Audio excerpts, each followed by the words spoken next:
positive stories about this is that there are a number of people, such as all of you here today, but also especially in the Northwest region and our tribal communities, fully recognizing the threat this poses not only to the sea life but to a way of life. And one of the leaders in that is Micah McCarty, the chairman of the Makah Tribal Council, who has been a pioneer on issues of ocean acidification, particularly as they affect native lands and peoples. And Micah, thank you so much for your leadership and for joining us. Please join us up here. Please give it a round.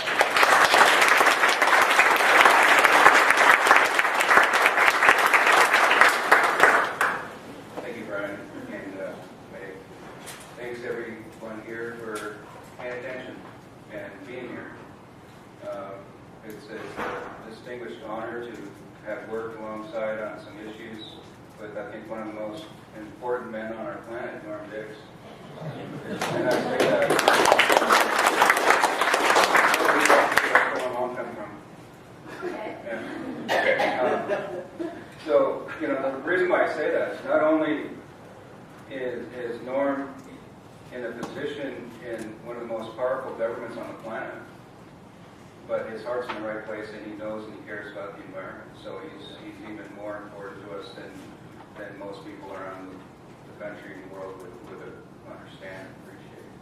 But without elaborating too much more on that, I also want to say that Nia Bay is his favorite fishing port.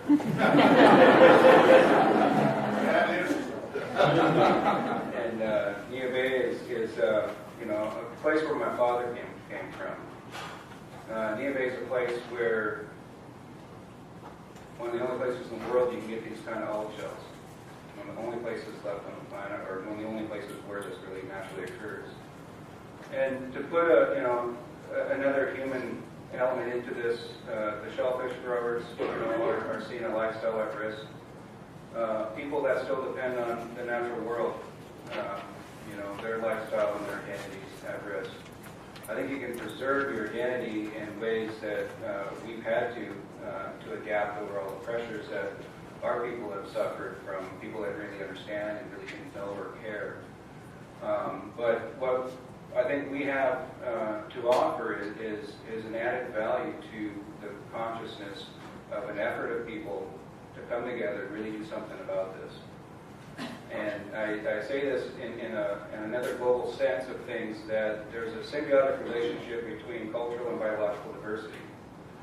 How many people enjoy exotic food and exotic fashions and art? I mean, raise your hand if you really like to go to a different place. Well, that's a testament to the value of human heritage and its diversity on this planet. The other side of it, though, is that there's traditional ecological knowledge that's possessed within those cultures and those peoples. It's as if the natural world that our cultures have grown from is the habitat of our culture, that we are a manifestation of the natural world. And it's kind of hard for some people that grow up in a concrete jungle. They grow up in all these other places where it's a man-made reality. And so sometimes people can have a different perspective on what they think is left of the natural world.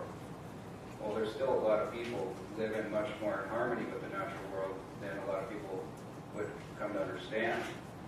And in the National Ocean Policy discussion, in the executive order, there is an effort to harmonize the existing laws and regulations that currently govern ocean use. Harmonizing means that there isn't harmony.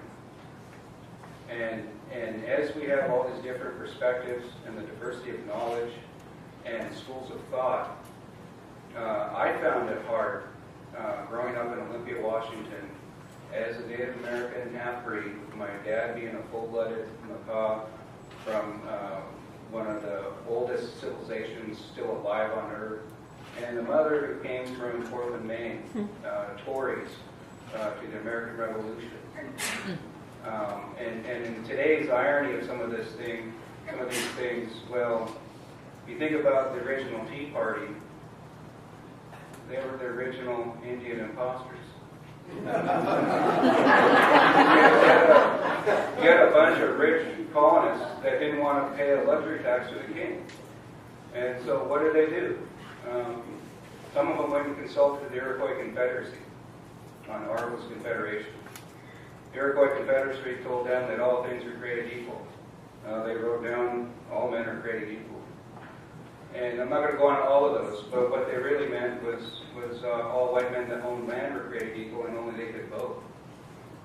And what did women do about that? Well, women decided they needed to vote too.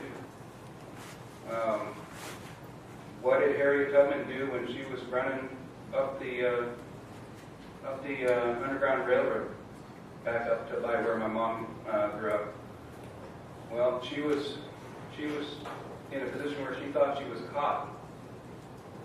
And most people knew that slaves were not allowed to read. Why? Why would a slave be not allowed to read? Free thought?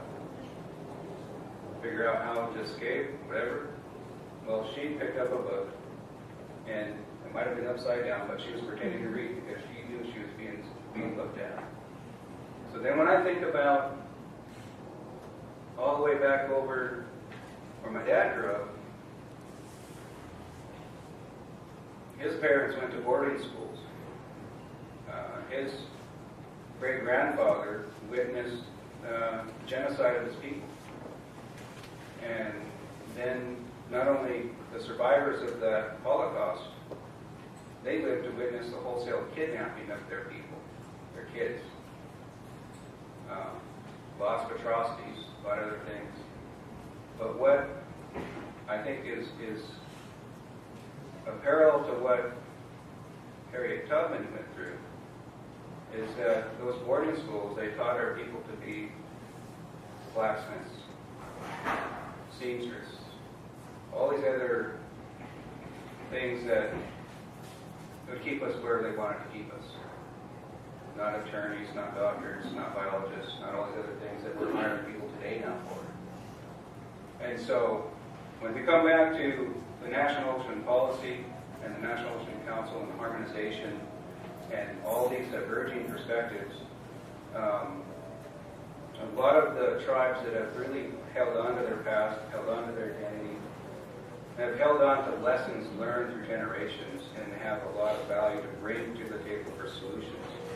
And coming through all of the challenges that we have and persevering and getting to the point where we're not only shedding the victim role, but we're providing, I think, positive solutions and brokering bridges and pulling things together, because if you don't work across aisles, if you don't work across cultural divisions, we're not going to get our paddles in sync on what we need to do. And we have a lot of different things going on in the Bay. It's been widely recognized by a lot of really smart scientists that Nia Bay is perched on Cape Flattery, which is right next to one of the 5 most dynamic marine ecologies on the planet. It's a big reason why our culture has been enriched with so much natural and diverse abundance that I can still say that I'm a part of a culture that is probably older than a lot of civilizations that have come and gone. The living breath of our ancestors is still alive. And to persevere through all these challenges, I think, is a testament to adaptability. And one of the most powerful examples I can think of in the natural world of adaptability is what happened right after Pearl Harbor. That there was an effort on behalf of some of the most brilliant thinkers and innovators of our industrial culture, turned our industrial power into one of the most powerful war machines on the planet to win World War II. And I use this example in a manner that we are sitting on a crisis. Ocean acidification is one huge indicator. Global warming and all those other things are happening. We're seeing shifting biota. Couldn't believe all the pterodactyl like birds I saw, and the Humboldt squid off of Tatoosh Island a few years ago. But we're in a time crisis where we do need to come together. We do need to pull it together, and we need to assist the President in this ocean policy to bring these solutions to the table. and not only bring them to the table, but make them work and make them happen. Bust the bottleneck on the energy paradigm shift that we have to do.